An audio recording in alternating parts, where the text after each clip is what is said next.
Good morning students. Previous class में हम 12th की केमिस्ट्री का पार्ट 2 का chapter haloalkanes haloarenes पढ़ चुके थे। उसमें ये इस चैप्टर का पार्ट बी है, chemical properties of haloalkane and haloarenes. तो टाइप्स ऑफ रिएक्शन में सबसे पहले अपने पास आ रहा है न्यूक्लियोफिलिक सब्स्टिट्यूशन रिएक्शन, शॉर्ट में अपन इसको लिखेंगे NSR, एलिमिनेशन रिएक्शन और रिएक्शन विथ मेटल्स। सबसे पहले बात कर लेते हैं अपन NSR, न्यूक्लियोफिलिक सब्स्टिट्यूशन रिएक्शन। बहुत सिंपल सा कॉन्सेप्ट है। इसके अंदर क्या होता है ना, एल्काइल हैलाइड से जो हैलोजन होता है उसको रिप्लेस किया जाता है, सब्स्टिट्यूट किया जाता है, हटा दिया जाता है। किसके द्वारा? न्यूक्लियोफाइल। न्यूक्लियोफाइल कौन होते हैं? ऐसे अटैकिंग स्पीसीज जो नेगेटिवली चार्ज्ड होते हैं उनको अपन बोलते हैं न्यूक्लियोफाइल, यानी कि नाभिक स्नेही। ठीक है ना। तो ये न्यूक्लियोफाइल यहाँ पे एल्काइल हैलाइड से किसको रिप्लेस करेंगे बेटा? हैलोजन को हटा देंगे और यहाँ पे खुद आके जुड़ जाएंगे। हैलोजन यहाँ से रिमूव हो चुका है। जैसे एक एग्जाम्पल भी लिखा है यहाँ पे, वाटर के साथ अगर हम रिएक्शन कराते हैं एल्काइल हैलाइड, तो आपको पता है कि हम वाटर को कैसे लिख सकते हैं? HOH, इसमें H पे प्लस और OH पे माइनस। तो ये जो OH माइनस है ये कौन बनेगा? न्यूक्लियोफाइल। और एल्काइल हैलाइड से ये हैलोजन है यहाँ पे लिविंग ग्रुप, जो इस एल्काइल ग्रुप से अलग होने वाला। तो जो होगा वो हैलोजन को यहाँ से रिप्लेस कर देगा। क्या फॉर्म हो जाएगा अपने पास यहाँ पे? एल्कोहल। ये बेसिक मीनिंग था NSR का, न्यूक्लियोफिलिक सब्स्टिट्यूशन रिएक्शन। क्या मीनिंग है इसका? कि जब न्यूक्लियोफाइल एल्काइल हैलाइड से हैलोजन को क्या कर देता है? रिमूव कर देता है। तो इस रिएक्शन का नाम हो जाएगा अपने पास NSR, न्यूक्लियोफिलिक सब्स्टिट्यूशन रिएक्शन। पता है ये NSR रिएक्शन दो टाइप की होती है, एक SN1 और एक SN2, यानी यूनिमोलिकुलर न्यूक्लियोफिलिक सब्स्टिट्यूशन रिएक्शन, और एक होती है bimolecular nucleophilic substitution reaction. Order of reactivity, alkyl fluoride, chloride, bromide और आयोडाइड। लेफ्ट से राइट की ओर जाने पर रिएक्टिविटी का ऑर्डर क्या होगा? इंक्रीज होगा। पिछली क्लास में पढ़ा था हम लोगों ने कि आयोडीन का एटॉमिक साइज बड़ा होता है, इसलिए कार्बन और आयोडीन के बीच में ये जो बॉन्ड होता है उसको इजीली अपन क्या कर सकते हैं? ब्रेक कर सकते हैं। यानी हम कह सकते हैं यहाँ पे बॉन्ड डिसोसिएशन एंथैल्पी की वैल्यू बहुत कम होती है, इसलिए आयोडीन जो होता है वो क्या होता है? Best leaving group. आयोडीन बहुत आसानी से यहाँ से रिमूव हो जाएगा। जबकि फ्लोराइड जो है यहाँ स्ट्रॉन्ग बॉन्ड है, बॉन्ड डिसोसिएशन एंथैल्पी की वैल्यू ज़्यादा होने के कारण ये वाला बॉन्ड इतना आसानी से ब्रेक नहीं होगा। और ये जो ऑर्डर लिखा है जिसमें हैलोजन आपको सेम दिख रहा है और ये प्राइमरी दोनों ही यहाँ से लेकर यहाँ तक ये दोनों 1 डिग्री एल्काइल हैलाइड, ये 2 डिग्री और ये 3 degree in tertiary alkyl halide है। ये वाला रिएक्टिविटी ऑर्डर पर्टिकुलर हम कौन सी रिएक्शन के लिए काउंट करेंगे? SN2 रिएक्शन, क्योंकि 3 डिग्री जो एल्किल हैलाइड होते हैं वो SN2 रिएक्शन के लिए बहुत कम रिएक्टिव होते हैं। उसका रीज़न ये होता है कि 3 डिग्री के अंदर कार्बन के साथ बड़ी साइज के एल्काइल ग्रुप जुड़े होते हैं। जो न्यूक्लियोफाइल जो अटैक करता है ना न्यूक्लियोफाइल, उसके पाथ में स्टेरिक हिंड्रेंस यानी त्रिविम बाधा उत्पन्न कर देते हैं।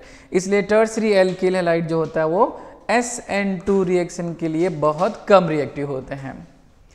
कुछ एग्जाम्पल है न्यूक्लियोफिलिक सब्स्टिट्यूशन रिएक्शन के, जैसे आप देख रहे हो एल्काइल हैलाइड, ये रहा देखो, एक्वस बेस से लिए जाएगा ये OH माइनस आयन, यहाँ पर ये किसकी तरह बिहेव करेगा? न्यूक्लियोफाइल की तरह। प्रोडक्ट क्या मिलेगा आपको? एल्कोहल।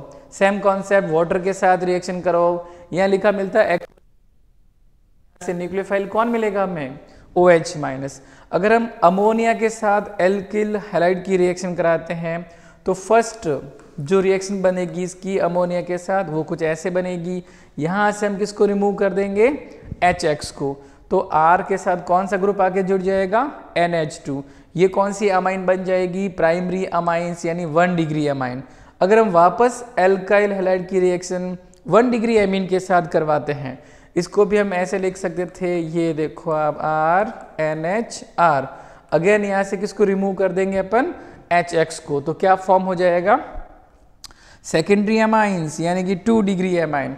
और अगर आप वापस एल्काइल हैलाइड की रिएक्शन 3 डिग्री अमाइन के साथ करवाओगे, मतलब 2 डिग्री एमीन के साथ कराएंगे, तो फॉर्म हो जाएगा 3 डिग्री एमीन। और 2 डिग्री एमीन को अपन कैसे लिख सकते हैं, ये देखो नाइट्रोजन के साथ 2 एल्काइल ग्रुप, अगेन वापस यहाँ से हमने किसको रिप्लेस कर दिया है, HX को रिमूव कर दिया, हटा दिया। तो यहाँ जो कंपाउंड फॉर्म होगा इस वाले केस में R थ्राइज N, कौन से टाइप की एमीन, 3 डिग्री एमीन। तो एल्किल हैलाइड अमोनिया के साथ 1 डिग्री एमीन बनाएगा, 1 डिग्री एमीन के साथ 2 डिग्री एमीन फॉर्म होगी, और 2 डिग्री एमीन के साथ अगर हम रिएक्शन कराएंगे एल्काइल हैलाइड की तो फॉर्म हो जाएगा अपने पास 3 डिग्री अमाइंस। एम्बीडेंटेड न्यूक्लियोफाइल कौन होता है, एक छोटा सा डेफिनेशन वाला क्वेश्चन बनता है। एम्बीडेंटेड का मतलब ऐसे न्यूक्लियोफाइल जिनमें 2 डिफरेंट डोनर एटम होते हैं।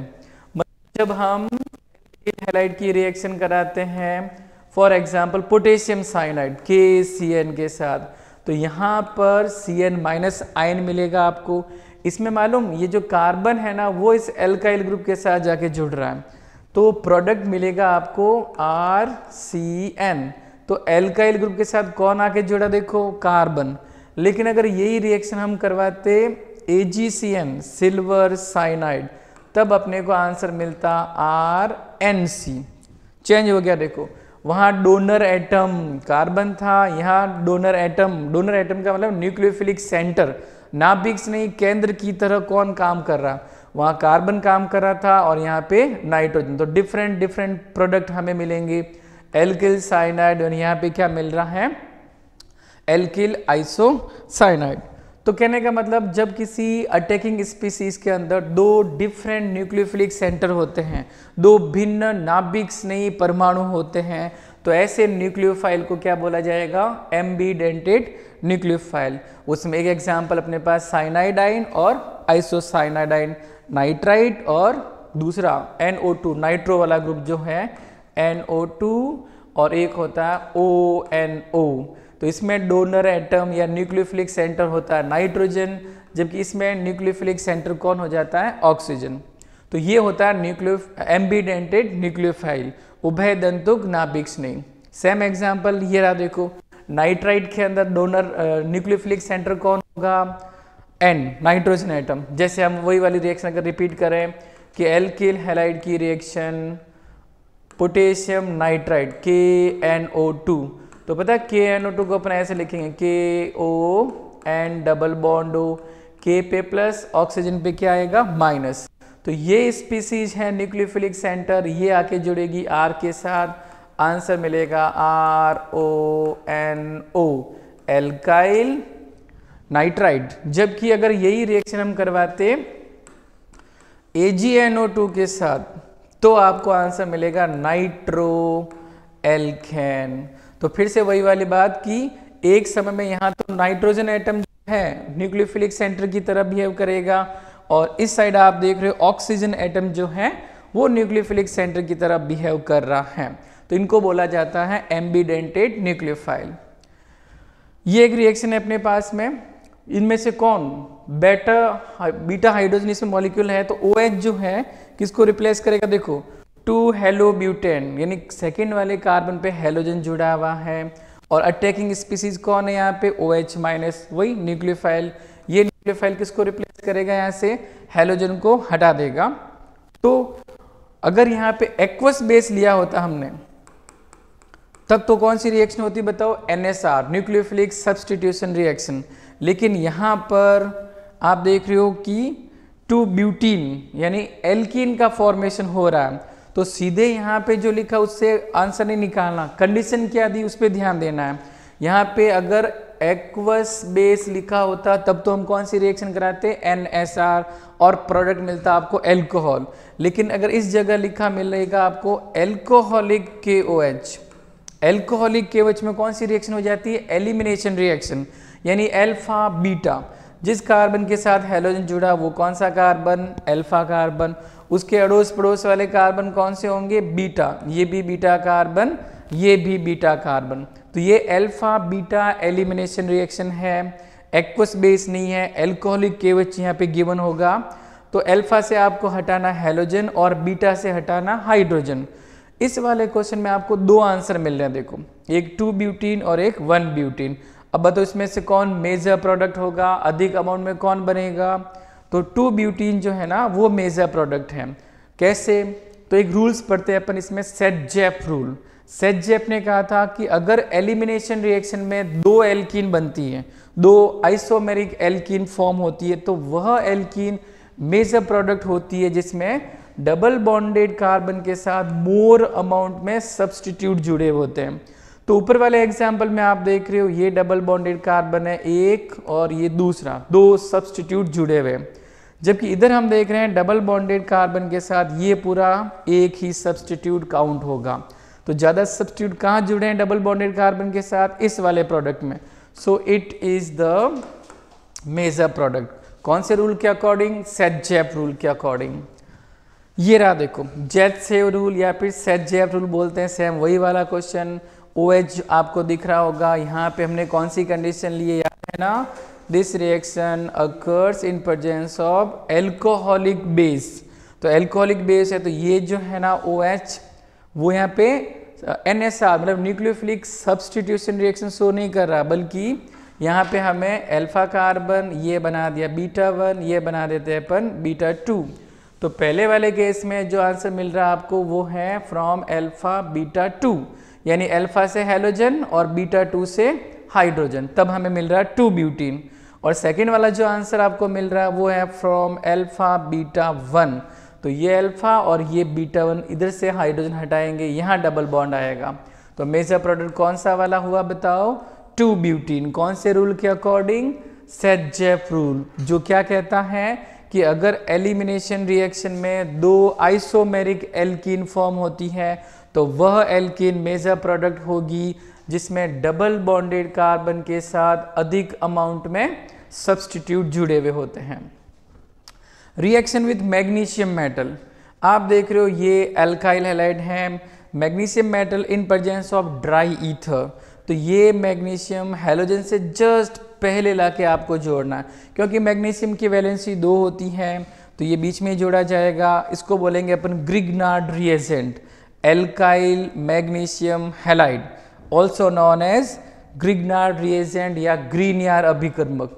जैसे अगर आपको बोला जाए कि भाई मैथिल क्लोराइड है अपने पास, इसकी रिएक्शन मैग्नीशियम मेटल के साथ करवानी है, किसकी प्रेजेंस में करवानी है? ड्राई ईथर की प्रेजेंस में। तो ये मैग्नीशियम आपको हैलोजन से जस्ट पहले लाके लिखना है। तो क्या फॉर्म हो जाएगा? Methyl magnesium chloride, which is also known as Grignard reagent. अच्छा, पता है यहाँ पे ड्राई एक वर्ड लिखा आ रहा, ड्राई ईथर। तो क्वेश्चन बनता है कि मॉइस्चर यानी अगर नमी यहाँ प्रेजेंट होती तो क्या होता? तो ध्यान रखना आपको, ग्रिग्नार्ड रिएजेंट जो होता है वो एनहाइड्रस कंडीशन यानी कि विदाउट वाटर, पानी की अब्सेंस में ही फॉर्म होगा। अगर पानी यहाँ पे प्रेजेंट होगा ना तो ग्रिग्नार्ड रिएजेंट वापस क्या हो जाएगा? डिकम्पोज।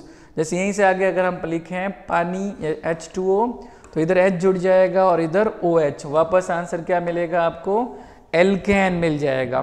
तो ये थियोरेटिकल क्वेश्चन बनता है इसके ऊपर कि क्या होगा अगर ग्रीनियर अभिकर्मक को हम पानी की प्रेजेंस में रख देते हैं। तो आंसर बनेगा पानी यानी मॉइस्चर की प्रेजेंस में ग्रीनियर अभिकर्मक डिकम्पोज हो जाता है और एल्केन का फॉर्मेशन हो जाता है। इसलिए हमें ग्रिग्नार्ड रिएजेंट को ड्राई यानी कि शुष्क कंडीशन में फॉर्म करना पड़ता है। वुड्स रिएक्शन, एल्किल हैलाइड की रिएक्शन अगर हम सोडियम मेटल, और अगेन जो रिक्वायर्ड कंडीशन है यहाँ पे वो है फिर से ड्राई ईथर, शुष्क ईथर की उपस्थिति में अगर हम हेलो एल्केन या एल्किल हैलाइड को सोडियम मेटल की प्रेजेंस में हीट करेंगे तो क्या आंसर मिलेगा? एल्केन्स। हायर एल्केन्स बोलते हैं, हायर का मतलब जितने कार्बन यहाँ मिलेंगे उसके डबल कार्बन वाली आपको एल्केन मिलेगी। जैसे ये देखो, मैथिल क्लोराइड सोडियम मेटल के साथ हीट करना इसको in presence of dry ether, तो हमें इसके 2 मोल्स लेने पड़ेंगे, ये फर्स्ट मॉलिक्यूल, ये सेकेंड मॉलिक्यूल्स, और बीच में आ गया 2 मोल्स ऑफ सोडियम। तो यहाँ से लेकर यहाँ तक इन सबको आपको क्या करना है? रिमूव कर दो। तो क्या बच रहा है देखो, इधर CH3, इधर भी CH3, यानी कि CH3 सिंगल बॉन्ड CH3, इसका नाम आप जानते हो, ये है अपने पास एथेन, है ना। तो एक तो इधर तो एक ही कार्बन था ना, 1 कार्बन, इधर हमें मिल गया 2 कार्बन वाला कंपाउंड, तो ये इथेन हो जाएगा। ऑप्टिकल आइसोमेरिज्म, हेलो एल्केन्स वाले जो कंपाउंड्स होते हैं अगर इनमें कार्बन किरेल कार्बन, आपने नाम सुना होगा किरेल कार्बन। किरेल कार्बन का मतलब होता है ऐसा कार्बन जिसकी चारों वैलेंसीज पे 4 डिफरेंट ग्रुप जुड़े हुए होते हैं। चारों वैलेंसी पे अगर चारों डिफरेंट ग्रुप, जैसे फॉर एग्जांपल यहाँ हमने जोड़ दिया क्लोरीन, यहाँ जोड़ देते अपन हाइड्रोजन, यहाँ CH3 ग्रुप और यहाँ पे C2H5 ग्रुप जोड़ दिया, तो ये हो जाता है किरेल कार्बन। तो अगर किरेल कार्बन प्रेजेंट होगा तो ये कंपाउंड ऑप्टिकल आइसोमेरिज्म शो करेंगे।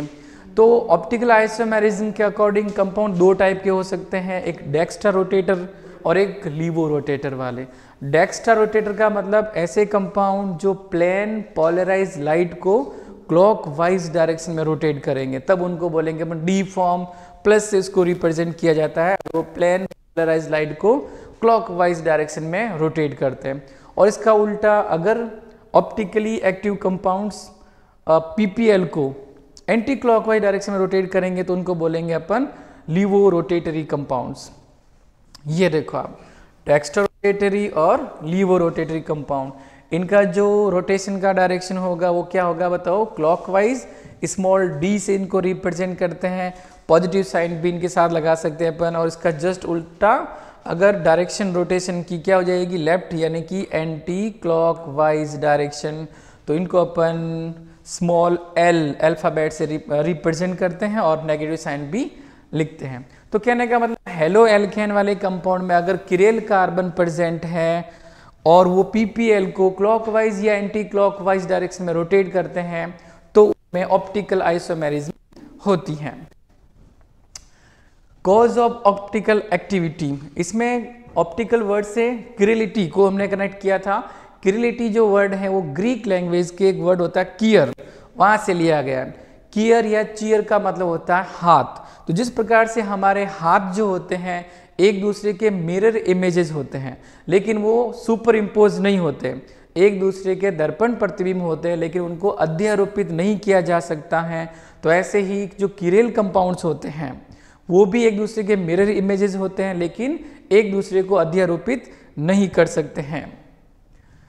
Compound that are not superimposable, ये देखो एक दूसरे को सुपर इम्पोज नहीं कर पाएंगे तो ही वहां पे ऑप्टिकल आइसोमेरिज्म की बात अपन कर सकते हैं।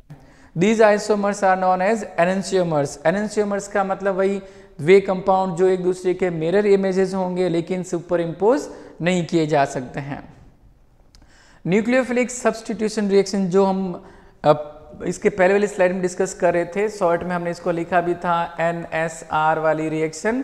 ये इसके 2 टाइप हैं, SN1 रिएक्शन और SN2 रिएक्शन।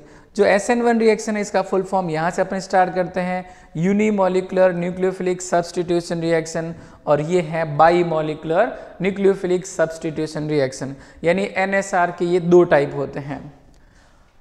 न्यूक्लियोफिलिक सब्स्टिट्यूशन वापस यहाँ पे कंटिन्यू है। एल्काइल हैलाइड ये आ गया न्यूक्लियोफाइल जो यहाँ से हैलोजन को क्या करेगा, रिमूव करेगा और ये अपने पास प्रोडक्ट बन जाएगा। SN1 और SN2 इसके 2 टाइप हो जाते हैं, depends on nature of substrate, reagent और रिएक्शन की कंडीशन क्या है उसके ऊपर डिपेंड करेगा कि SN1 वाली रिएक्शन है कि SN2 वाली रिएक्शन है।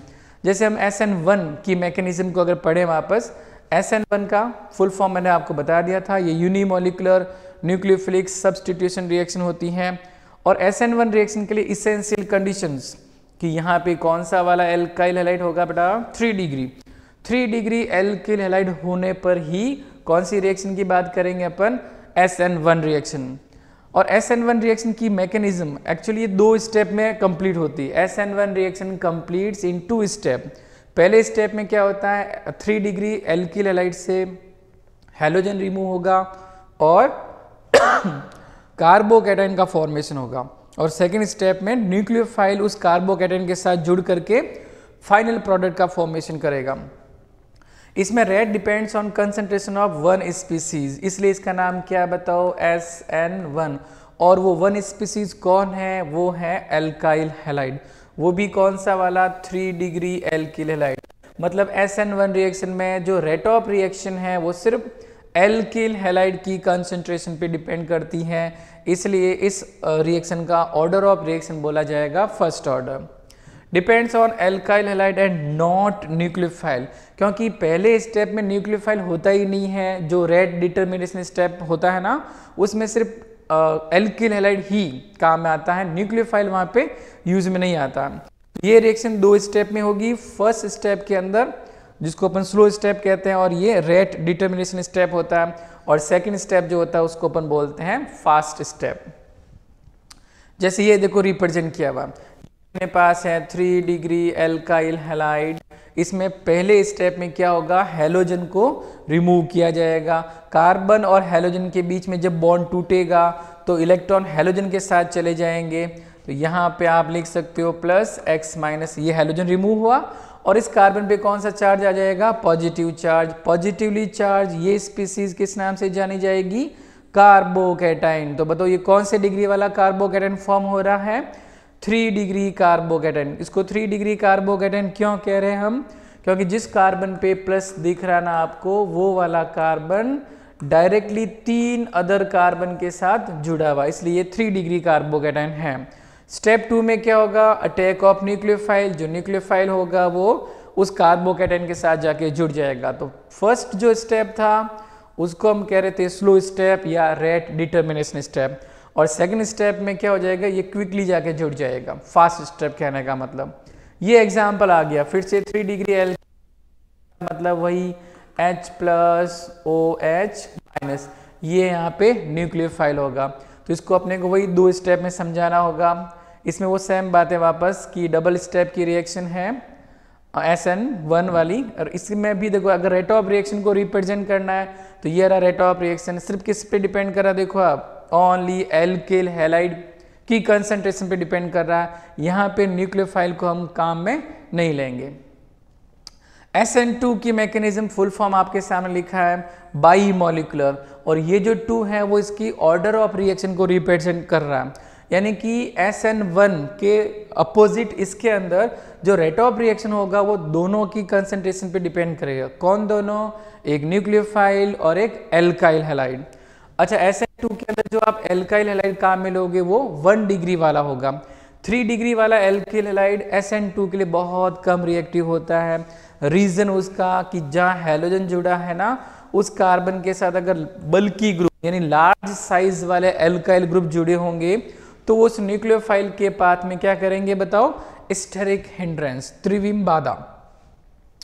SN2 की मैकेनिज्म ये देखो, rate depends on the concentration of 2 species, एक न्यूक्लियोफाइल और एक सबस्ट्रेट का मतलब एल्काइल हैलाइड, दोनों की कंसंट्रेशन पे रेट ऑफ डिपेंड करेगा। इसलिए यहाँ पे ऑर्डर ऑफ रिएक्शन क्या बोला जाएगा, 2।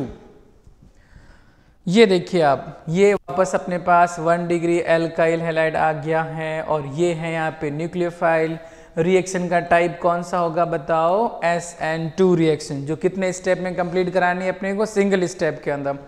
इसमें क्या होता है, जो न्यूक्लियोफाइल होता है ना वो हैलोजन वाले कार्बन से पीछे से अटैक करता है, इसको बैक साइड या रियर साइड अटैक बोलते हैं अपन, और एक ट्रांजिशन स्टेट बनती है ना, जिसमें पेंटावेलेंट कार्बन होता है जो अनस्टेबल होता है, इसलिए वहां पे हैलोजन रिमूव हो जाएगा और अपने को सीधा फाइनल प्रोडक्ट का फॉर्मेशन मिलेगा। इसमें आप देख रहे हो कि जो अरेंजमेंट कार्बन के साथ ये जो ग्रुप जुड़े हैं वो पहले से जस्ट अपोजिट साइड में चले जाते हैं, तो इसको बोलते हैं वॉल्डन इन्वर्जन, इन्वर्स हो जाना अरेंजमेंट का। इसमें रेट ऑफ रिएक्शन आप देख रहे हो, रेट ऑफ रिएक्शन 2 चीजों पे डिपेंड करेगी, एक तो कंसंट्रेशन ऑफ एल्काइल हैलाइड जो था प्राइमरी यानी 1 डिग्री एल्काइल हैलाइड, और साथ में जो न्यूक्लियोफाइल होगा, तो 2 स्पीसीज पे डिपेंड कर रहा है, इसकी पावर 1 है, यहाँ पे भी पावर 1 है, दोनों पावर को अगर आप सम करोगे तो यहाँ पे ऑर्डर ऑफ रिएक्शन कितनी मिलेगी हमें, 2, यानी SN2 सेकेंड ऑर्डर की रिएक्शन है। Differences between SN1 and SN2, SN1 के लिए हमने क्या पढ़ा था, यूनिमोलिकुलर न्यूक्लियोफिलिक रिएक्शन होती है, 2 स्टेप में कंप्लीट होती है, जबकि SN2 by molecular nucleophilic substitution reaction है, ये सिंगल स्टेप रिएक्शन होती है। इसमें रेट ऑफ रिएक्शन आपने देखा था सिर्फ और सिर्फ किस पे डिपेंड कर रहा था, सबस्ट्रेट, यानी कि rate of reaction depends only on the concentration of tertiary alkyl halide, जबकि इधर रेट ऑफ रिएक्शन डिपेंड कर रहा था एक तो न्यूक्लियोफाइल की कंसंट्रेशन पे और एक 1 डिग्री एल्किल हैलाइड जो हमने लिया था वहां पे। Nucleophile favour for by neutral nucleophiles, जबकि यहाँ पे कौन आएगा बताओ, स्ट्रॉन्ग न्यूक्लियोफाइल होना चाहिए। कंटिन्यूअस सॉल्वेंट यहाँ पे favour bye polar aprotic solvent होना चाहिए, यहाँ पे अप्रोटिक जिसमें H+ नहीं हो। एल्काइल ग्रुप यहाँ पे लिखो कि यानी कि बड़े ग्रुप जुड़े हुए होने चाहिए जैसे 3 डिग्री वाले, और यहाँ पे साफ लिखा लेस सब्सटीट्यूटेड एल्काइल ग्रुप होना चाहिए। स्टीरियोकेमिस्ट्री, इसमें रेसेमिक मिक्सचर का फॉर्मेशन होगा। रेसेमिक मिक्सचर का मतलब होता है एक ऐसा मिक्सचर जिसमें D और L दोनों फॉर्म का इक्वलेंट अमाउंट इसमें होता है। जैसे D आपने पहले पढ़ा था ना, डेक्स्ट्रा रोटेटरी और लीवो रोटेटरी, इन दोनों कंपाउंड को अगर equal amount 50% D form 50% L form को अगर हम मिक्स कर देंगे तो जो मिक्सचर फॉर्म होगा उसका नाम होता है रेसेमिक मिक्सचर। और इसमें इन्वर्जन ऑफ कॉन्फ़िगरेशन जिसको हमने पढ़ा था, वॉल्डन इन्वर्जन, कार्बन के साथ जुड़े जो ग्रुप थे उनका अरेंजमेंट ओरिएंटेशन पहले से जस्ट उल्टा हो जाता है। ये रिएक्टिविटी ऑर्डर है और तो दोनों के लिए मतलब क्वेश्चन है, arrange the following increasing order of reactivity for SN1। तो SN1 को अगर इंक्रीजिंग ऑर्डर में अरेंज करना है, पहले हमें ये पता करना है हैलोजन सेम है अलग अलग है। तो इस क्वेश्चन में आप देख रहे हो ब्रोमीन है, यहाँ पे भी ब्रोमीन है और यहाँ पर भी ब्रोमीन। तो आपको सीधा ये पता करना है SN1 के लिए सबसे ज़्यादा रिएक्टिव होता है 3 degree, then 2 degree, then 1 degree.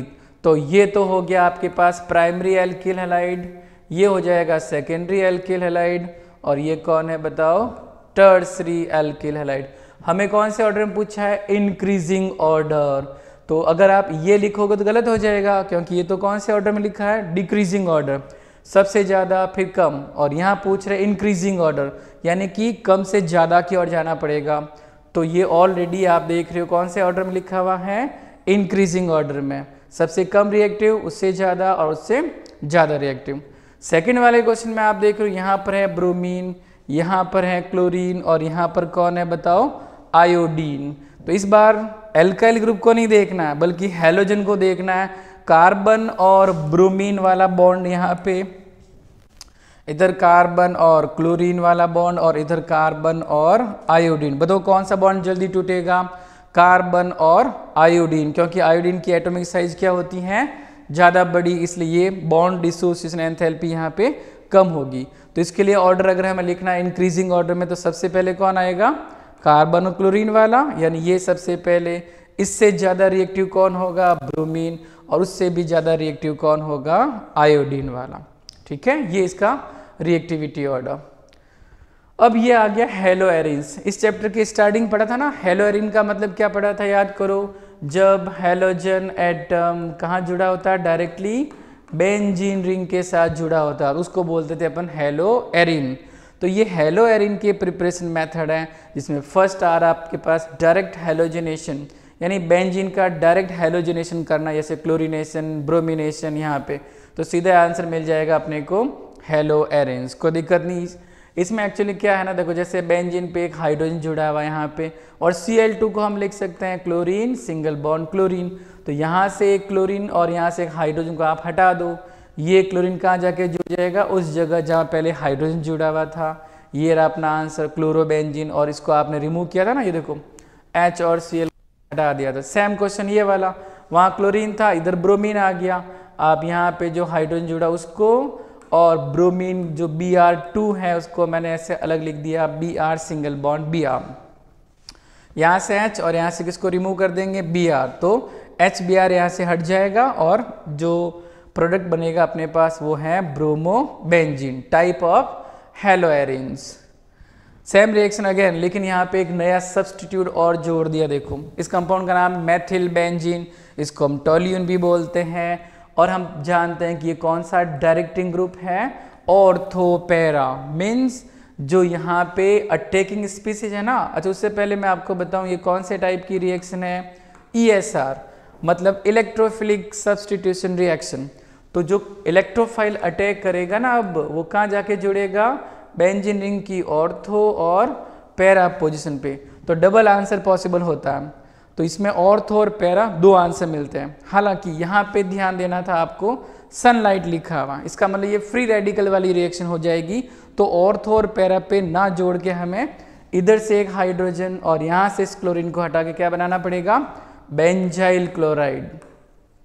Ortho para कब बनेगा बताओ, जब सनलाइट की जगह यहाँ पे क्या लिखा मिला होता अपने को, फेरिक क्लोराइड या फिर एल्यूमिनियम क्लोराइड। लेकिन ये दोनों कैटलिस्ट यहाँ पे अवेलेबल नहीं है, इसकी जगह हमें लिखा मिला सनलाइट या लिखा मिलता H new.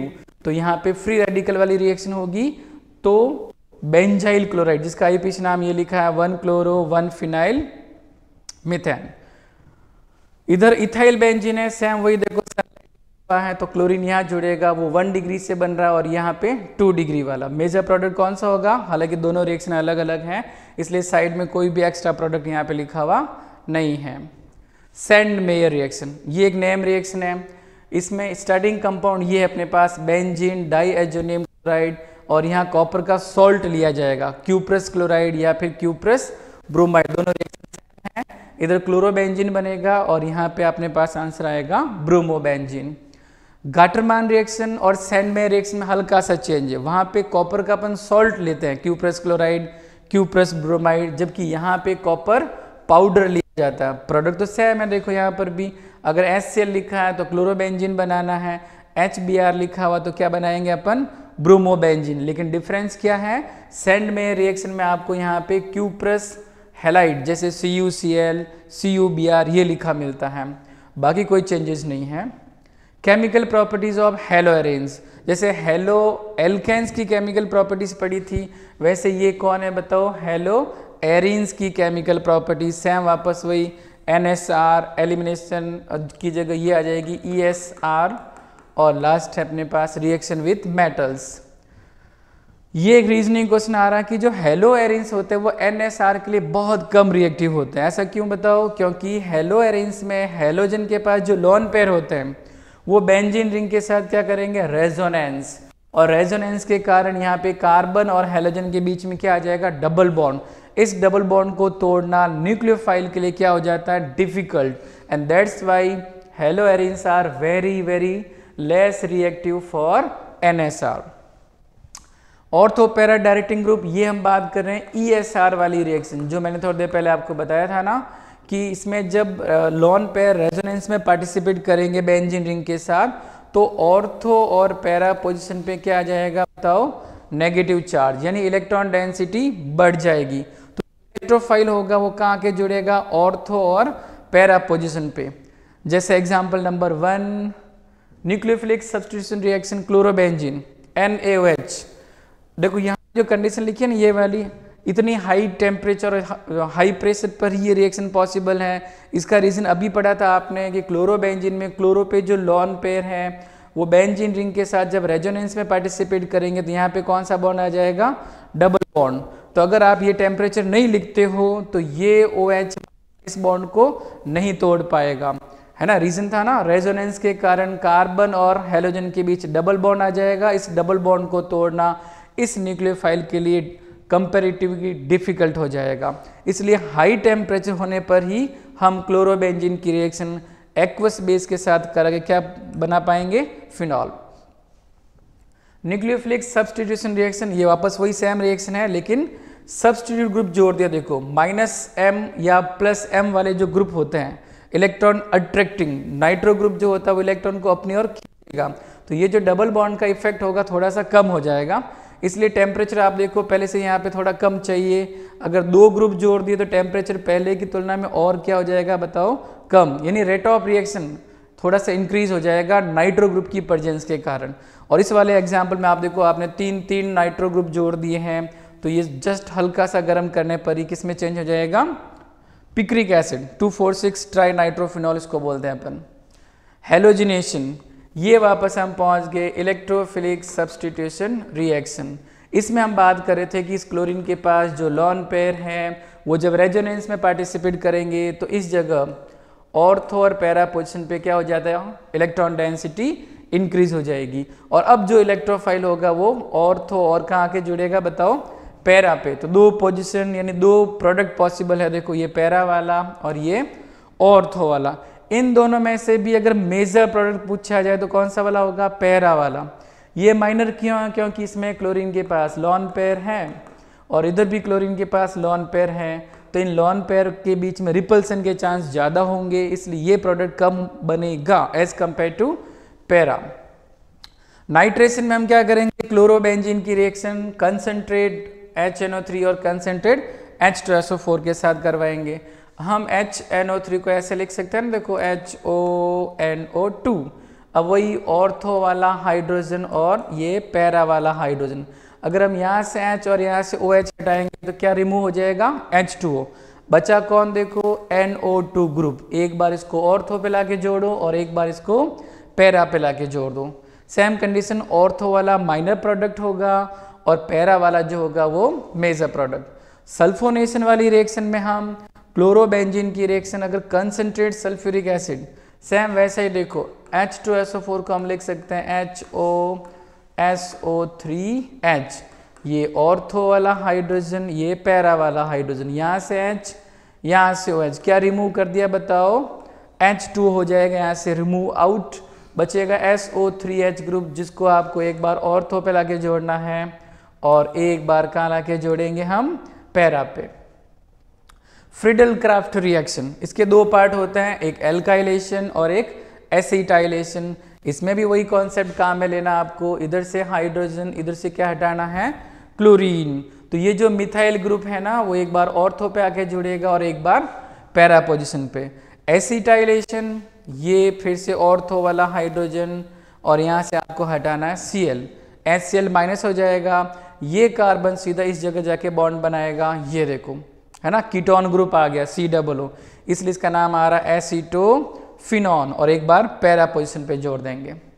Reaction with metals, again name reaction आगे देखो यहाँ पे, वुड्स फिटिग रिएक्शन। इसमें हेलो एरीन और ये कौन है बताओ, हेलो एल्केन। इस मिक्सर को वही सोडियम मेटल और ड्राई ईथर की प्रेजेंस में हीट करना है, तो ये हैलोजन, ये सोडियम और इधर से सिर्फ हैलोजन, इन सब को आपको हटा देना। तो ये एल्काइल ग्रुप जो है वो बेंजीन रिंग के साथ आके जुड़ेगा, बताओ क्या फॉर्म होगा, एल्काइल बेंजीन, एल्काइल एरीन भी अपन बोल सकते हैं। और इस रिएक्शन को क्या बोला जाता है, वुड्स फिटिग रिएक्शन। ये सिर्फ फिटिग रिएक्शन है, ओनली फिटिग रिएक्शन है। इसमें दोनों ही मॉलिक्यूल्स हेलो एरीन के ही लेने अपने को सोडियम मेटल और ड्राई ईथर की प्रेजेंस में, और प्रोडक्ट मिलेगा अपने को डाइफेनिल या फिर बाइफेनिल। फ्रियॉन्स, फ्रियॉन कौन होते हैं, एल्केन्स के क्लोरोफ्लोरो डेरिवेटिव, उनको बोलते हैं अपन फ्रियॉन्स। फ्रियॉन का नोमेनक्लेचर किया जाता है, एक फॉर्मूला होता है इसका, फ्रियॉन XYZ। इसमें X का मतलब होता है नंबर ऑफ कार्बन -1, Y का मतलब होता है नंबर ऑफ हाइड्रोजन, जितने भी है उतने के उतने, और उतने मतलब हाइड्रोजन को +1 करना है और जो कार्बन है उसको -1 करना, और Z का मतलब है फ्लोरीन, जितने फ्लोरीन उनको एज इट इज रखना। DDT पाउडर, फुल फॉर्म ये लिखा देखो, पैराडेस dichloro diphenyl trichloro ethane, short form DDT। Uses आपको पता ही है, इंसेक्टिसाइड के रूप में, इफेक्टिव अगेंस्ट मॉस्किटो, और हार्मफुल इफेक्ट जो होते हैं, मैनी इंसेक्ट डेवलप्ड रेजिस्टेंट, मतलब कुछ इंसेक्ट की स्पीसीज DDT के प्रति रेजिस्टेंस हो जाती है, कोई फर्क नहीं पड़ेगा। अगर आप DDT को बार बार काम में लोगे तो इंसेक्ट पे कोई इफेक्ट नहीं पड़ेगा, वो इसके अगेंस्ट कोई नई स्पीसीज फॉर्म कर लेंगे। That's all about this chapter. ये अपना हेलो एल्केन और हेलो एरीन वाला चैप्टर था, ऑर्गेनिक केमिस्ट्री का पार्ट 1 वाला चैप्टर। अगली क्लास में अपन एल्कोहल फिनॉल ईथर को कंटिन्यू करेंगे। धन्यवाद।